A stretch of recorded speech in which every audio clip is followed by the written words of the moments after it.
एक चूक आणि एक जीव, समाज कधी सुधारणार? तुम्ही अलीकडेच काही दिवसापूर्वी घडलेली घटना, दिल्ली उत्तम नगर, एक छोटी मुस्लिम महिला जी रस्त्याने जात होती, तिच्या अंगावरती थोडं रंगाचं पाणी एका लहान मुलीच्या हातून पडलं, कदाचित चुकून. पण त्या छोट्याशा घटनेचा वाद इतका मोठा झाला की त्या वादातून राग आला, आणि त्या रागातून काय झालं माहितीये? एका तरुणाचा जीव गेला. घटना छोटीच होती, तिथं माफीने प्रश्न मिटू शकत होता.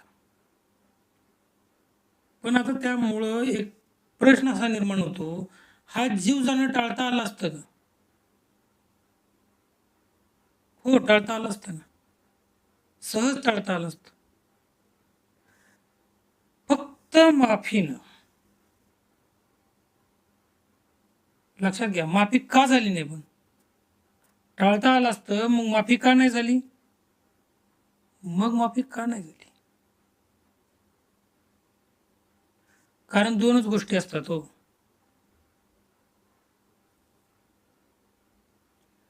धार्मिक कट्टरता असते ना, खूप डेंजर असते. आणि क्षणिक राग, जर धार्मिक कट्टरतेला जर तुमचा क्षणिक राग आणि द्वेष जर असेल ना, तो व्यक्ती, धार्मिक कट्टर व्यक्ती, दुसऱ्या व्यक्तीकडं त्याच नजरेनं पाहतो, एका दुश्मनासारखं. म्हणजे असं असतं की साप तुम्हाला कधी चावलेला नसतो, पण तुमच्या मनात ही भीती निर्माण होते की हा तुम्हाला चावतो. हे लक्षात घ्या. आणि हे धार्मिक कट्टरता इतकी खोलवर असते, त्यावेळेस माणूस दिमागी पांगळा बनून जातो.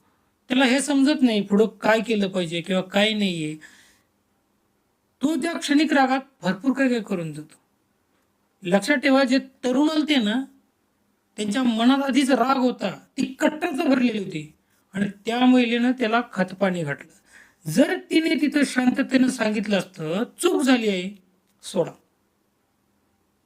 चूक झाली, सोडा, तर कदाचित आज एक जीव वाचला असता. लक्षात घ्या, जीव वाचला असता.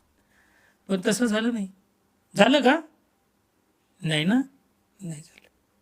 एक चूक कशी मोठी होते हे बघा आता. ही चूक होती, पण मोठी कशी झाली? आपण सगळे आयुष्यात ह्या चुका करतो, लक्षात घ्या. आणि ह्या चुका करत आलोय. पण प्रश्न चुकांचा नाही,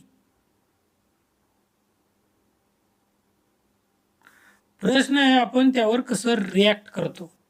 लक्षात घ्या, प्रश्न हा आहे आपण त्यावर रिॲक्ट कसं करतो. उदाहरणच देऊन सांगायला गेलं,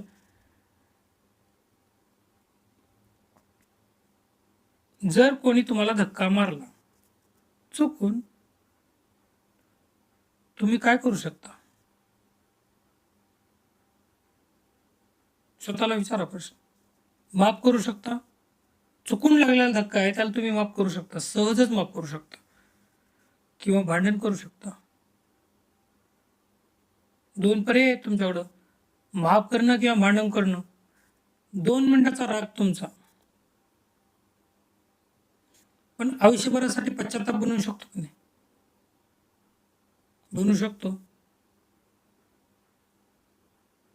कारण जेव्हा पब्लिक गोळा होते ना, ही 10-12 लोक, तर त्यांची मानसिकता चांगली नसते, हे लक्षात घ्या. एकटा माणूस एवढी हिंमत करतच नाही एखाद्याला मारण्यापर्यंत. पण ते जर 4-5 लोक जर एकत्र आले ना, तो मॉब बनतो. आणि मॉब असतो ना, त्याला ऑटोमॅटिकली ताकद मिळून जाते. मग त्याची जबाबदारी राहत नाही. मग तो राग असतो, आणि त्या रागाच्या भरात ते काहीही करू शकतात. हे लक्षात घ्या, अगदी हत्या सुद्धा करतात. आता समाजाची सगळ्यात मोठी चूक काय माहिती आहे का? इथे सगळ्यात मोठा प्रश्न कोणाचा होतो? बघ्यांचा असतो, बघ्यांचा. जे बघत उभं राहतात ना प्रत्येक गोष्टीत, जे लोक तिथे उभे होते त्यांनी मदत का केली नाही? का केली नाही? ते व्हिडिओ बनवत होते, घाबरले होते, किंवा म्हणत होते आपण का मध्ये पडायचं. पण एक गोष्ट लक्षात ठेवा, नेहमी लक्षात ठेवा, आज तो मुलगा होता, उद्या तुम्ही किंवा तुमचा कोणी असू शकतो. भीती आणि वास्तव यामधलं अंतर काय माहिती आहे का? मध्ये पडायची भीती वाटते कारण समोर 4-5 लोक आहेत. पण जर 20 लोक एकत्र उभे राहिले तर त्याची हिंमत होईल का? गुन्हेगाराची हिंमत होते? गुन्हेगार कायद्याला घाबरतो असं कोणी सांगितलं? गुन्हेगार कायद्याला नाही घाबरत, तो जर कायद्याला घाबरत असेल तर त्यानं गुन्हाच केला नसता. तो समाजाला घाबरतो, पण समाज एकत्र यायला तयार नाही. मग गुन्हेगार असेच ताकदवाज बनतात. तुम्हाला आता सेल्फ डिफेन्सची तयारी करावीच लागेल. हे कठोर सत्य आहे. पोलीस वेळेवर पोहोचतात की नाही हे तुम्हाला माहितीच आहे. मग तुम्ही काय करणार? पोलीस येस्तोवर मार खाणार? म्हणून सांगतोय, स्वतःचं संरक्षण शिकणं गरजेचं आहे. बेसिक सेल्फ डिफेन्सचं ट्रेनिंग, अलर्ट राहा, नेहमी अलर्ट राहायचं. कारण वेळ सांगून येत नाही, तुमच्यावर तयारी पाहिजे. प्रत्येक वेळी तयारी पाहिजे.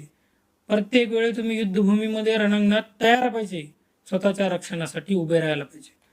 आता देशाची साखळी कशी असते माहिती आहे का? आज तुम्ही कोणाला मारलं, उद्या कोणी तुमच्यावर बदला घेईल आणि ही साखळी चालूच राहते. शेवटी काय उरतं माहिती आहे का? फक्त द्वेष आणि मृत्यू. तुम्ही दुसऱ्याला मारून तुम्हाला वाटत असेल की तुम्ही अमर होणार आहे. नाही, तुम्हीही मरणार आहे, पाठीमागच आहे. फक्त वेळ काळेचा अभाव असतो. तो आधी मेला, तुम्ही नंतर मरणार. मरणार हे निश्चित आहे, हे लक्षात घ्या. मरण हे निश्चित आहे, तुमचंही आणि त्याचंही. त्यामुळं एखाद्याला तुम्ही मारताना डावळ्या हा विचार करत चला की आज तुम्ही त्याला मारताय पण उद्या तुम्हालाही मरावं लागणार आहे. मग याचे उपाय काय?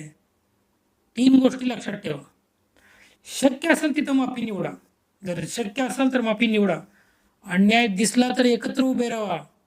लक्षात घ्या, अन्याय होत असेल तर एकत्र उभे राहा. त्याला सक्षम बनवा. आणि सगळ्यात महत्वाचं काय, कोणाच्या बहिकाव्यात येऊन निर्णय घेऊ नका. कारण माहिती, एक क्षणाचा राग असतो ना, तो एका घराचं आयुष्य उद्ध्वस्त करतो. हे बघा, मारणं सोपं आहे पण वाचवणं हा मोठेपणा असतो. त्यामुळे लोकांना वाचवायला शिका आणि मदत करायला शिका. स्वार्थी वागणं सोडून द्या.